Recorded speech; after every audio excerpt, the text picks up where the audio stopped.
Who was the biggest mass murderer in the history of the world? It was not Hitler, who killed more than 11 million people. It was not Stalin either.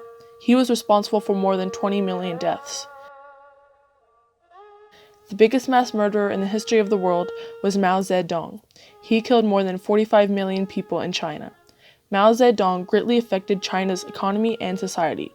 In his time as both chairman of the Chinese Communist Party and chairman of the People's Republic of China, he had many triumphs and tragedies.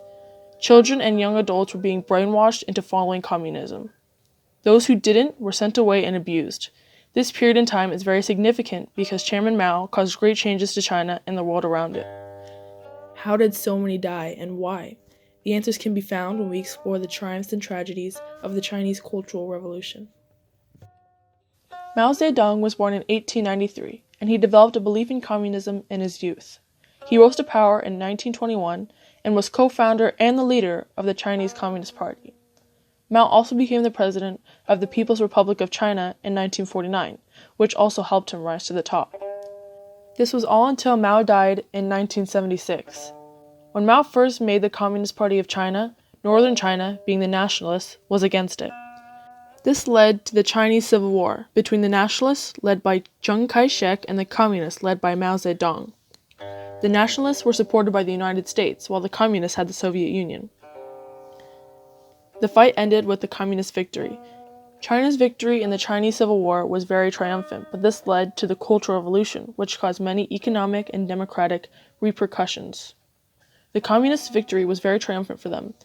It is exciting for any country when they win a war, but in this war there were many fatalities and lots of destruction. Even though the communists won, there was so much damage that it didn't even seem that way to the people.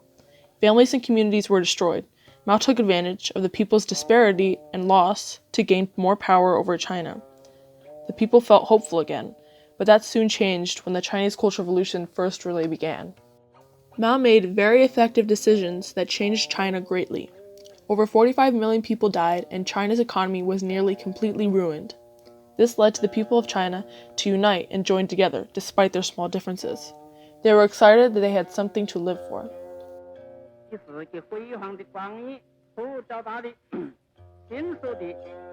Mao wanted his ideas to be learned and continued, but he always thought everyone was against him, especially intellects.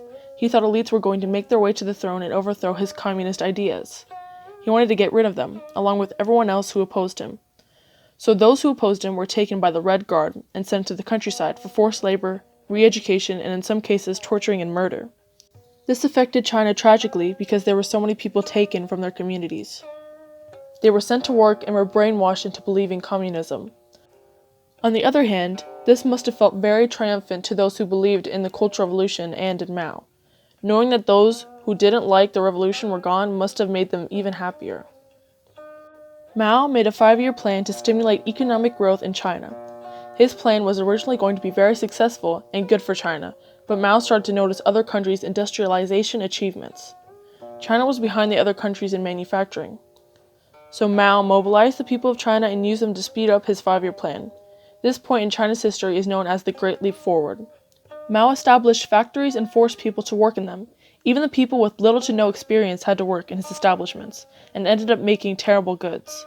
Fertile farming land turned into factories, and farm workers turned into factory workers. Since there were no farmers to work in the farms, there was not enough food being made. This resulted in famine.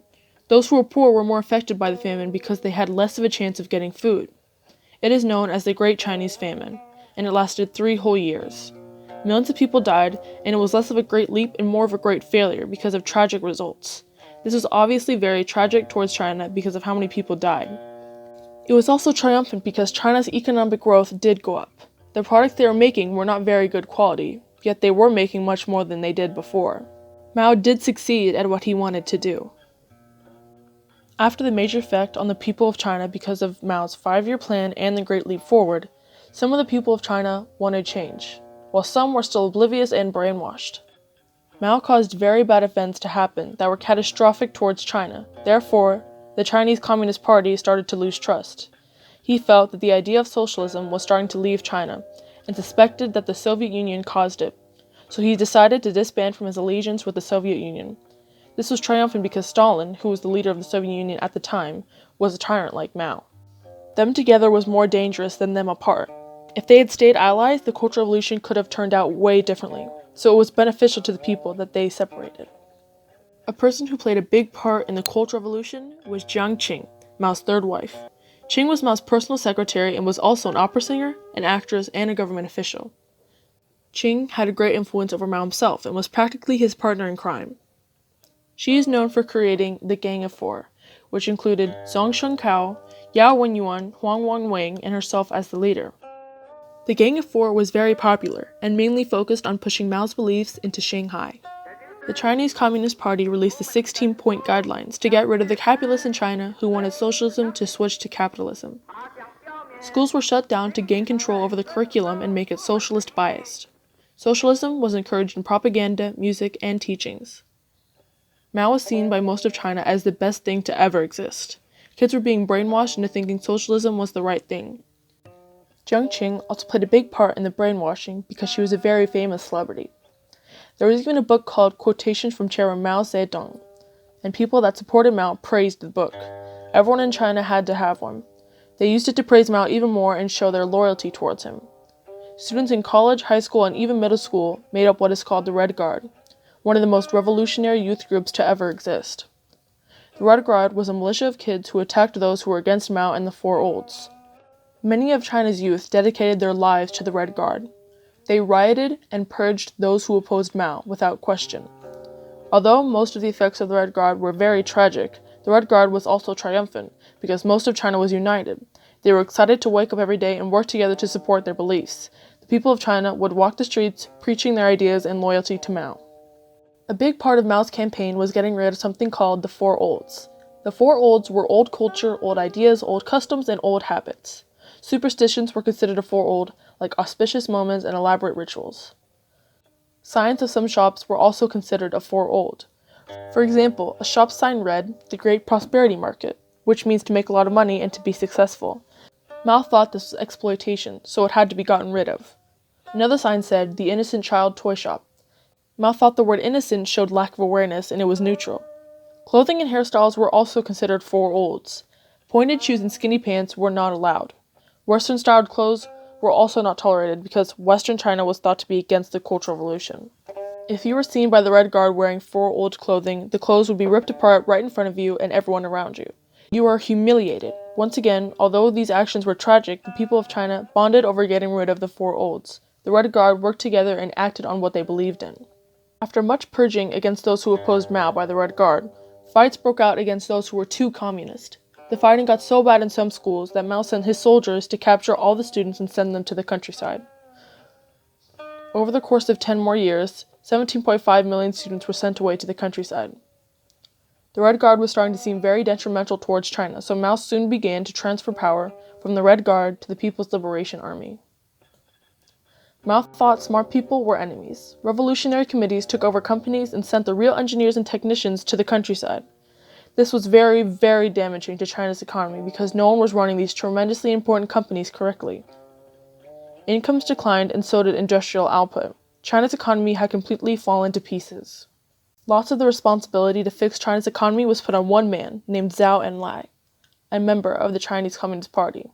Zhou used his power to preserve some of China's ancient traditions, and to clear the names and bad reputations of some administrators who were unfairly affected by the Cultural Revolution. When Mao died of a stroke in 1972, Zhou took his place as China's head of government.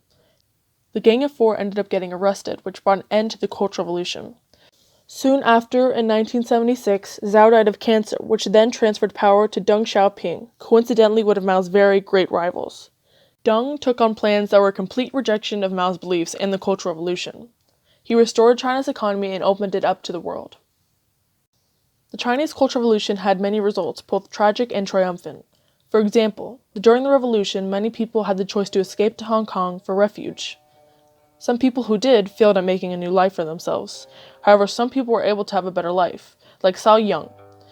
He was a small boy during the revolution, and was even part of the Red Guard. He and his family escaped to Hong Kong and later came to America. Yang was able to create a great life for himself in America as a political professor at UC Berkeley. of course, I joined. It's glorious to join here. I was totally pour my energy, even my life, into it to support whatever Mao asked me to do. After such events of the Chinese Cultural Revolution, China became very careful with its leadership choices. Letting someone like Mao get as powerful as he did was very effective towards China. 45 million people died because of the Chinese Civil War, deaths in the countryside, the Great Chinese Famine, and the Red Guard. They did not want to make the same mistake again. Although China is still a communist country, they still try to make sure those who have authority over China won't do something like Mao did.